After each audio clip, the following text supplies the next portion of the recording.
In the quiet village of Umueze, surrounded by golden farmlands and whispering palm trees, lived a humble farmer named Okafor.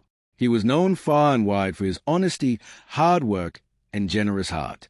Every morning, before the first rooster crowed, Okafor would rise from his bamboo mat, whisper a short prayer to God, kiss the faded picture of his late wife, and step out with his whole balance on his shoulder. Okafor lived a simple life with his 2 children, Chika and Amara. They were his world, the light that gave him the strength to keep pushing even when the harvest was poor or when the sun burned too hot. Though they had little, their home overflowed with laughter, the smell of roasted yam, and the sound of children's songs. Okafor had one younger brother named Ikenna. Unlike Okafor, Ikenna hated the farm life. He wanted fast money and fine clothes. Years ago, he left for the city, chasing big dreams that never came true. When he finally returned home, he was broke, frustrated, and filled with regret. Okafor didn't ask questions or mock him. He simply embraced his brother and said, "You are home now. Whatever I have is yours." He gave Ikenna a room, shared his meals with him, and even offered a small piece of his farmland so he could start again. It was an act of pure kindness, the kind only a heart like Okafor's could give. At first, things seemed peaceful. The brothers worked side by side, sweating under the sun, planting yams and corn. At night, they sat by the fire, sharing stories about past. But slowly, envy began to grow in Ikenna's heart. He noticed how everyone in the village respected Okafor, how traders greeted him with smiles, how women praised his honesty, and how children followed him to farm just to learn from him. One evening, a villager passed by and shouted, "Okafor, your yams are the best in the land. You will soon be the richest farmer in Umueze." Okafor laughed humbly, but Ikenna's chest tightened. That night, as the crickets sang and the moon hung high, he sat in darkness, sipping palm wine, muttering, "Everyone praises him. What about me?" The next day, his envy turned into greed. Ikenna began secretly selling small bags of Okafor's harvested maize and yams to traders from another village. When Okafor discovered it, he didn't shout or curse. He only said, "If you needed money, you should have asked me. We are brothers. There's no need for deceit."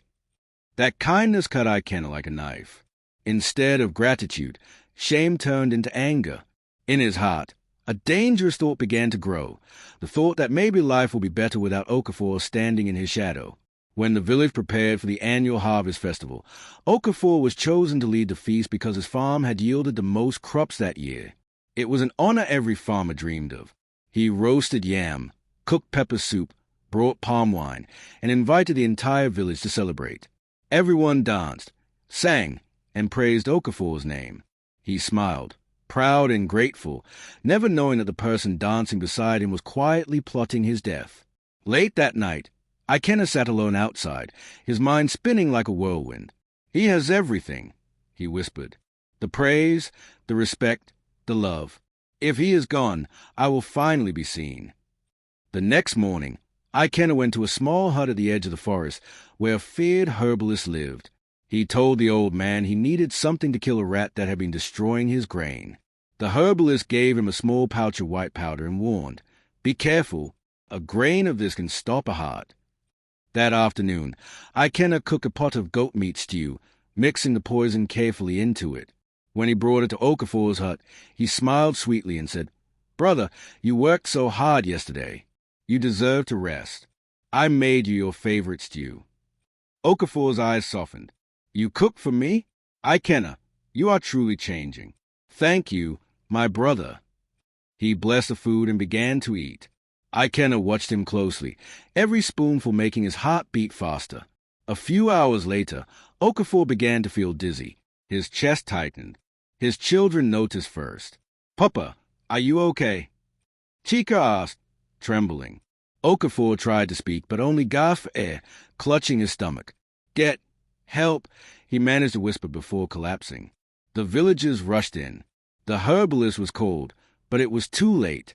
The poison had spread quickly. Okafor lay on his mat, his breathing faint. As his children cried beside him, he reached out his shaking hand and whispered, "Take care of each other and forgive your uncle. He does not know what he has done." Those were his last words before his eyes slowly closed forever. The news spread through the village like wildfire.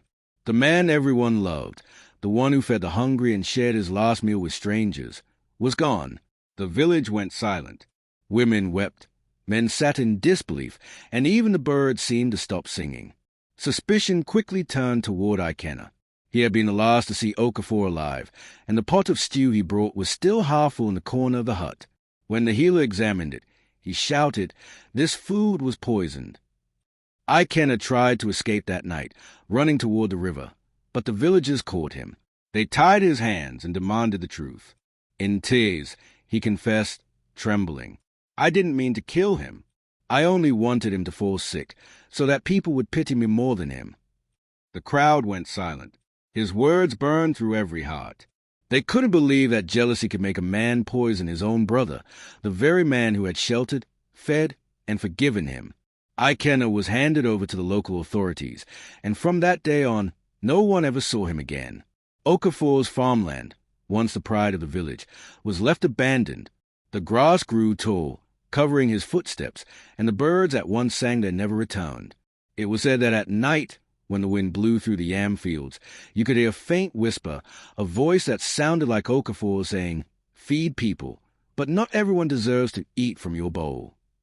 Years later, Okafor's children, Chika and Amara, grew up and rebuilt their father's farm.